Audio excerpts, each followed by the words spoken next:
Good day, and welcome back to Horsemanship 101 again today. And today we are going to talk about, yet again, a shutdown horse. And I said from the beginning of my videos that I want to try and touch on subjects that other people don't talk about much, or there's not a lot of knowledge out there on. And this would certainly be one of them. On the last video that I did on the subject, I had an interesting comment. A gentleman mentioned that he'd never even really heard about it before.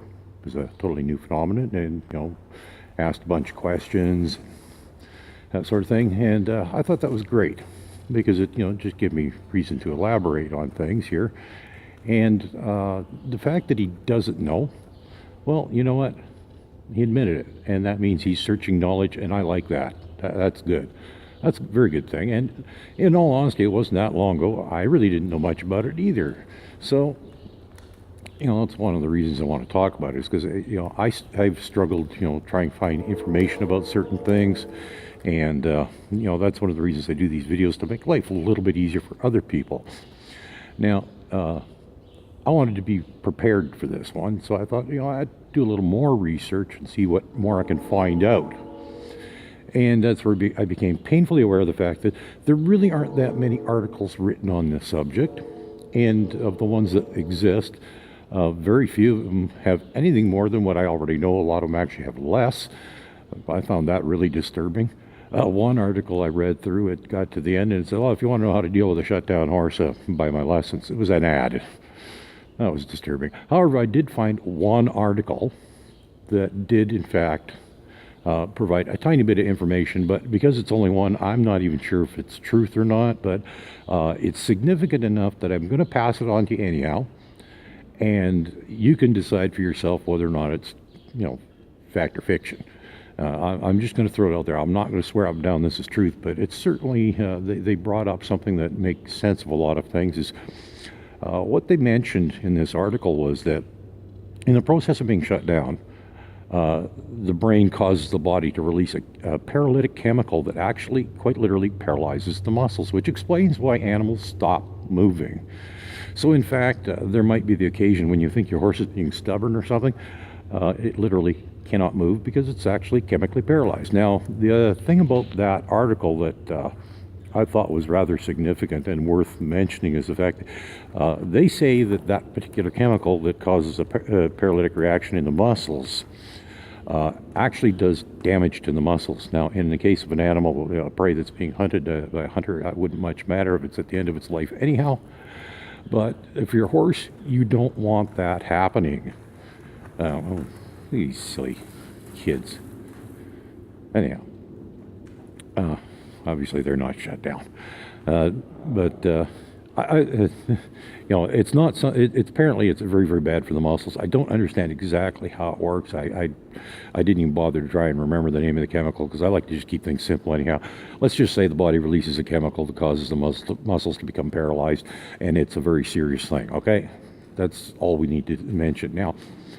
I want to talk a little more about the shutdown. The whole thing is there's actually different kinds and different levels that probably should be discussed. Oh, there she goes again. This is becoming a regular routine when we come in here. Since we come in here, they all roll down, around. They seem to really like this place because the ground's soft. And I suspect that one's going to go roll too. Anyhow. There are different kinds of shutdown. There's a mental shutdown where they just kind of go into la-la land and they just mentally are not present with you. And that presents a lot of problems in training because the horse doesn't learn anything if it's not there. Same with desensitizing. You can't desensitize it to something if it's completely oblivious to the fact that thing exists. Like, for example, if I was to, she's a little worried right now.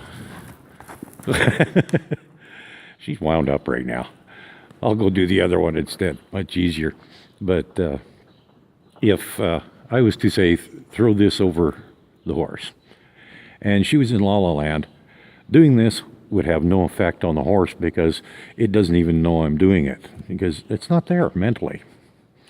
So that's one of the things, is the mental side. Then there's the physical side where they stop moving physically. Now that can be a chemical thing where it creates a paralysis, or and then, that being very serious, and that's probably a more advanced level,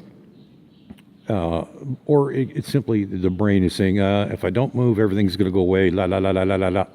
Yeah, a similar thing to the mental absence is if they just don't move, they're safer that way, and that's kind of how they react. So there's the physical side, the mental side, and then there's different levels. Some horses, it's a very mild thing. It's not serious. That little one over there would be a good example of the milder level. I've been working with her. She's still a little bit on the shutdown side. If I try desensitizing her, she'll just freeze in one spot.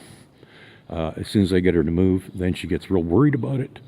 But she very quickly readjusts to it. No matter how many times we do it, though, she still seems to be a little worried at first. She very quickly readjusts and she's okay with it. That's a milder form of shutdown. The more serious ones are, you'll see that in like trail horses and lesson horses, where they're so used to, people making all kinds of ridiculous noises and really poor riders with bad cues that are constantly kicking and yanking on the reins. They learn to ignore that stuff and they just kind of shut down and don't react to things because that's the only way they can survive. That's their coping mechanism. And it's a very unfortunate thing, and in mentally it becomes a habit, where it can be pretty serious. And the worse it is, the harder it is to get the horse out of it. A real severe case, I'm not even sure how to deal with it. I would probably do it the same as I do with any other horses. Just slowly and gradually work on their trust, get them to come out of their shell. Kind of like I've done with that one there. She was a badly abused little horse, and took a while for her to come out and be the little horse she is. I'd probably address it similar, but honestly, I don't. And this is where we're going to work together here, and you're going to help me as well. Because I'm going to put my email address in the description. And if you have experience with shutdown horses and you have some methods that work well for diagnosing it or dealing with it, send me an email. And, if you have come across a good article or a good video on the subject, put a link in the email to that. You can't put one in the description or in my comment section because YouTube will just turn it into spam and I won't get it. So send me an email though. I'll put my email address in the description, and you can contact me that way. And if you can send me something that's really good, I'm going to share it with other people as well. So it's going to benefit everybody that way, because although it would appear from what I've been able to come across, what I know is just about as much as you're going to find out. I really don't think I know that much on the subject. I think I need to learn a lot more about it, because it is a common thing. But here's the deal: is why, like the guy that made the comment, he said, I've never heard of it before, and that doesn't actually surprise me, because and I have a theory on that, is people don't want to think about negative things with their horses. They want to think about positive things with the horse. And if you say you got a shutdown horse, that's negative. That's a problem. It has to be fixed. People don't want that. It's kind of a human thing. It's just what we do. But if you say, hey, I got a bomb-proof horse, well, most people consider that to be a good thing. So not a problem. So they'd much rather say they got a bomb-proof horse than a shutdown horse, where in fact there really is no such thing as a bomb-proof horse. Most horses that are so-called bomb-proof actually are severely shut down, and that's why they don't react to things.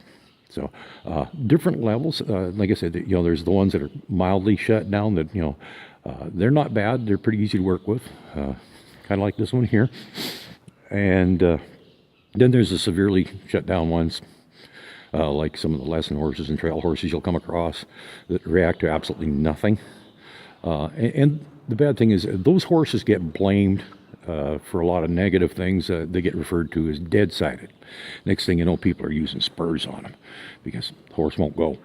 And, or they're considered to be hard-mouthed. You have to really yank on them reins. Well, that's wrong too. Now, both of those things can be caused by just poor training. But if it's over desensitized or shut down, that can cause it as well. And the horse gets blamed for a problem that somebody has created. As usual, it's always the horse getting blamed for something that somebody does wrong. And that's one of those things. Is another one is a horse that won't move when you ask it to, because it's shut down. Often gets blamed for being stubborn. it's not stubborn. If it's in a severe state where it's actually a chemical paralysis, well, quite frankly, it can't move. If it's gone into la la land, where it's mentally absent, well, again, that's something that's been done to it. It's not the horse's fault. It's not being stubborn. It doesn't even know you're asking it to move because it's absent. It's mentally absent in that case. I think one of the other things that you asked is about ears, eyes, head, muscles and stuff like that. What to watch for when they're going in and out of states of shutdown. And you will find on that subject, I can't remember exactly how the question was worded or anything, but I'll talk about it anyhow, is you will notice that when the horse is in a state of shutdown, you'll get none of those. When it comes out of it, you'll get all of those. The muscles will tense up, the ears will be flipping around, eyes will be bugging out, head comes up, they get real worried. And, like I say, it's one of those things that not many people know about, and it is tricky to detect because sometimes it's a case of bad training. Sometimes it's a case of the horse actually is shut down. And sometimes the bad training causes the shutdown, sometimes over desensitizing. That's what I said, in the other video I talked about, actually in the first one, during desensitizing, I said it's important to have a balance. And I think I've got a reasonable balance with these three. They're not perfect. I think there's probably a little more work to be done to get it just right, but I think we got them pretty close where they're both not overly reactive to things and at the same time responsive, because you don't want, the importance of a balance is if you over desensitize, that's when you actually create a shutdown horse. And then you end up with one of these so-called bomb-proof horses that don't react to anything. I mentioned that is, they don't respond to your cues. Well, that's exactly what happens is you end up with that's a shutdown horse because you've over desensitized it. You can create one. Bad training methods in general can create a shutdown horse too. So I'm not sure if there's much else I can add to that, but I thought it was definitely worth talking about a little bit more. And like I say, you can help me out. You can help out your fellow equestrians. Send me an email. I'll put my email address in the description. If you've got experience with a shutdown horse, you got some methods and techniques for diagnosing or treating a shutdown horse, or you've read some good articles or come across some good videos, because I'm sure there might be something out there, but I've got a limited number of hours to go look for this stuff. So, the dozens that I've come across didn't say a whole lot, nothing I didn't already know. So hopefully you can help me out there, which in turn will help out your fellow equestrians. So there you go, a little bit more on shutdown horses. It actually is a very common problem. Unfortunately, not too many people talk about it. We need to understand it a little bit better, and then we can deal with it. And better yet, like I always want to say, is prevent problems. Don't worry about dealing with them. And if you do your desensitizing and training properly, you won't end up with a shutdown horse in the first place. So that will make life much easier. But unfortunately, you might get one way or another that is already in a state of shutdown, and you have to deal with it. So things to watch for is lack of response, lack of reaction, things like that. The horse isn't always being stubborn or lazy. Sometimes it's actually shut down, and that's not the horse's fault. Somebody did that, okay? So just remember that. Now, something else that I talked about too in that other video, I talked about how you would have the horse moving while desensitizing. And I'll explain a little more about how that works, is because in order for the horse to move, it has to pay attention to your cues. So that means it's present and alert, and it's paying attention to you. So it notices the things that you're doing, like the desensitizing that you're doing and that sort of thing. When the horse isn't moving, it can be in a state of shutdown at that point where it doesn't even notice that you're doing it. I mentioned this earlier. You can be throwing this over, and guess what? It means nothing to the horse because it's not even there. And that was one of the reasons that I suggest doing it while the horse is moving, is because if it does it, if the horse is moving, it has to pay attention to you in order to be able to do that. It has to be present. It has to be alert. So that way, it notices this stuff happening. It can't just go into a state of shutdown while you're doing it. And that's when you can tell whether or not the horse is okay with that stuff. that was one of the things. One of the other things that I didn't elaborate much on, and I probably took for granted, is the fact that you could get your horse to nice and slowly and quietly walk around you while you do that stuff. And this goes back to the basics, and this is why it's incredibly important. It's a safety issue. It quite literally could be a matter of life and death, just to be able to have your horse walk around you like that. And you're thinking, well, how in the heck can that have anything to do with safety? Well, hear me out on this one. If you can't get your horse to nice and quietly, calmly walk around you, which is part of safety and good training anyhow, if you can't do that, you can't detect whether or not it's shut down or deal with it. And if you can't detect it, you might find out the hard way while you're 5 miles from home out in the bush somewhere, and the horse freaks out, tosses you off, you land on a rock, get badly hurt, if not killed. That's a safety issue. Okay, and all of that happens just because you haven't taught your horse to just nice and calmly and quietly walk around you. So that's how all these things, I always say everything fits together. Everything is connected. And that's just yet another example of how things are connected.